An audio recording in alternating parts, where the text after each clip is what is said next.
In his book, The Human Story, historian James C. Davis summarized the history of humans from the Stone Age to the modern world in the following poem titled So Far, So Good. From Labrador to the Coral Sea, our lives were stunted, bleak, unfree. We shared our huts with rats and fleas and lost our children to disease. Our holy men would sigh and nod and tell us that's the will of God. But then with steam, vaccines, and votes, our fortunes rose like tide-raised boats. We'd more to eat, drew breath more years, dethroned, or worse, our czars, emirs. Sent men and mirrors as our eyes to search the black galactic skies. And in ourselves, till then unseen, we found our fates, our genes, our genes. The world's still cruel, that's understood, but once was worse. So far, so good. The world certainly is getting better by almost any measure you use. What's particularly interesting is the dramatic improvement in standard of living achieved in just the last 200 years compared to the many millennia humans have existed.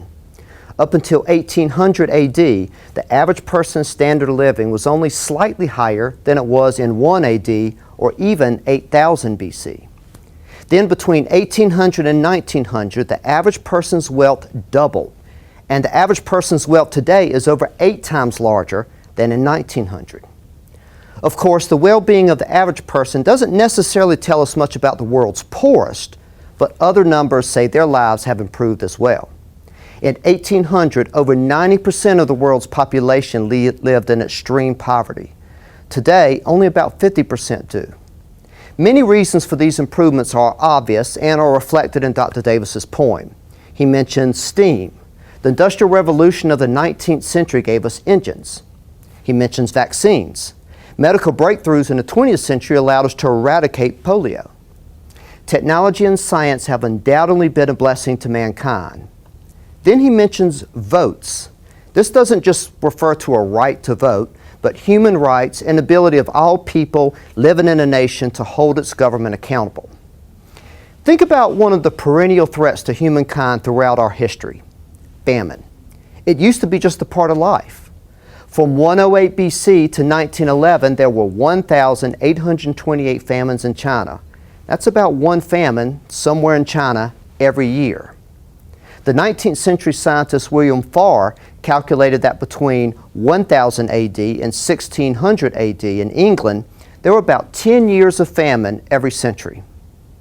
Though famine is less prevalent today, since 1846 there were at least 77 famines, resulting in around 128 million deaths. I need not tell you the hard nature of famine. It turns persons into monsters. A poem published in North China during the famine of 1876 to 78 went, "The old man cannot bear to take his child and boil her, so he sends her to the market to exchange her for 1 or 2 shing of grain." Famine makes people sell their children. It makes them cannibals. Famines occurring since the invention of the camera make us a heart-wrenching witness to the horrors they suffered. In the past, famines were caused mostly by natural disasters and political decisions, but in the modern era, they are exclusively the result of bad politics.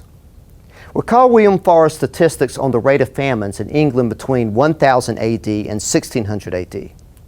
There's a reason he stopped at 1600. Beginning with the agricultural advancements in the early modern age, England really didn't experience famine as it's typically known.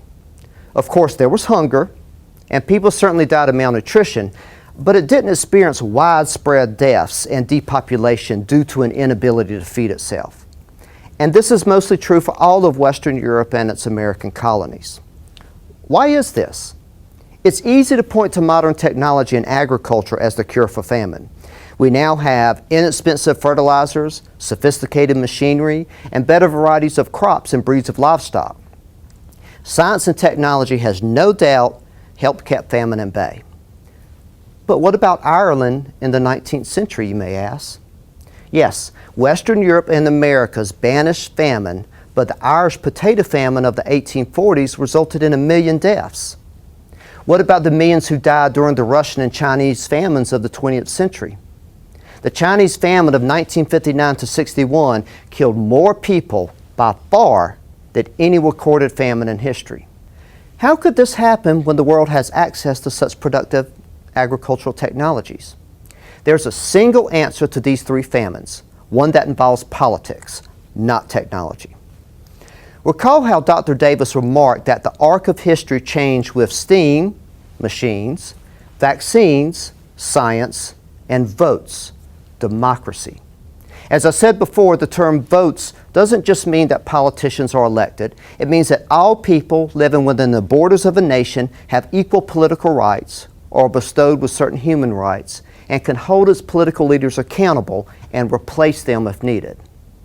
The three famines, Ireland in the 1840s, Russia in the 1920s, and China a few decades later, all saw millions of people die of starvation because those people had no political rights and no means to hold their government accountable. Let's look at each of them. First, the Irish potato famine. Yes, the potato famine did begin in the 1840s with a potato disease, but Ireland didn't grow only potatoes. Most Irish farmers farmed land owned by a resident of England. The Irish farmers grew a variety of grains and raised livestock for the landowner to export and sell. In return, the Irish farmers were allowed to raise their own food on small plots of land. Now, typically, these plots were so small that they had to plant whatever crop would give them the most calories per area of land, and that crop was potatoes. When the potatoes were destroyed by plant disease, the wheat, the rye, and cattle were unaffected.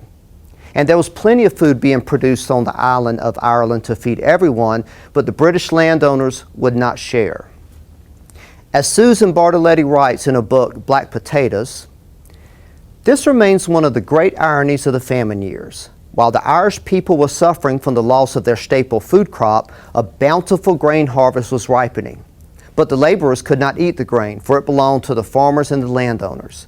The hungry laborers watched as the grain was reaped, thrashed and milled, and then loaded onto wagons and driven to market to be sold to England and other foreign countries. So the reason the Irish starved should not be attributable to a potato famine, but a cruel political system where the Irish were little more than serfs and British landowners were akin to slave owners. The Irish had few freedoms, few democratic institutions, and few rights. This is a story that repeated itself in greater proportions in the 20th century when Marxism took the evils of political exploitation and multiplied it. Consider this graph showing the famines occurring between 1860 and 2016, along with the number of people who died in each famine. This was put together at the website Our World in Data. Notice one salient aspect of the 20th century. Two famines stand out among all the others, and both occurred in Marxist countries.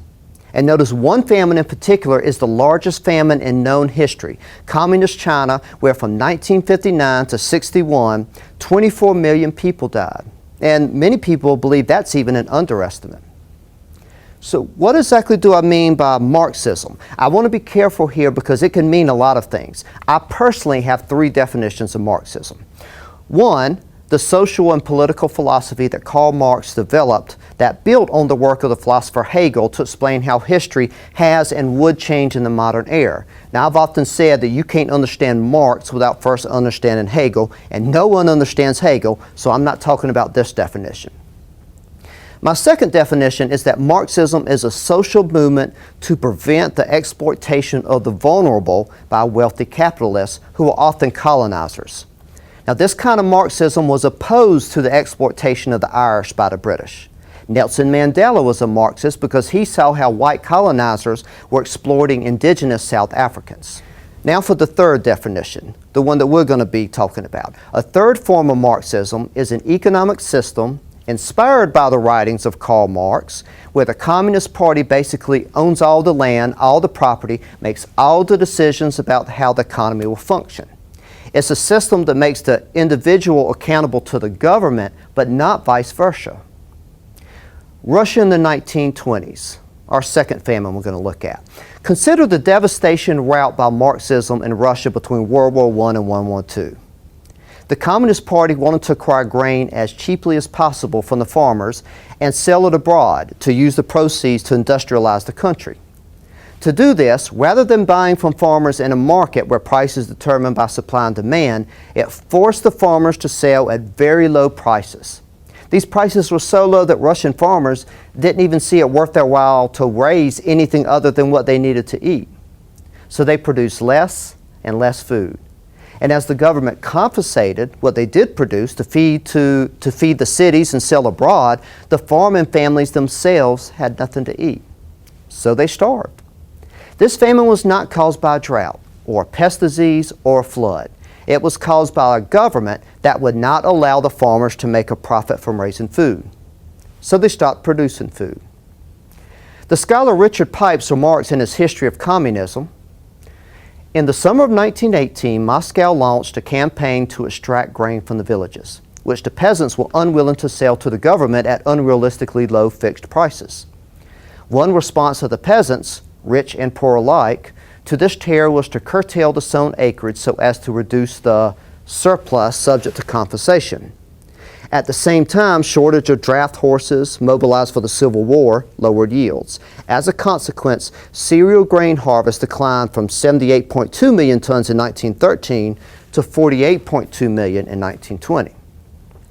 Well, you might ask, why didn't the Russians get rid of the Communist Party as its government and replace it with something better? Well, the answer is because they had no democratic means to do so. Third famine, China in the 1950s and 60s. Once the Communist Party assumed control over China, they first took land from the wealthy landowners and gave it to the people. And at first the people were grateful. But then the Communist Party took the land for themselves. They forced the people onto collective farms, which basically amounted to slave labor. Party officials who knew little about agriculture began telling the peasants how to farm, with poor results. The people were forced to produce a certain amount of steel in artisan refineries, and when they ran out of raw material to make steel, they fed their farm implements to the furnaces, leaving them few tools like shovels or hoes to raise crops next year. But the real tragedy came when each collective farm was asked how much of its rice it would pledge to the party.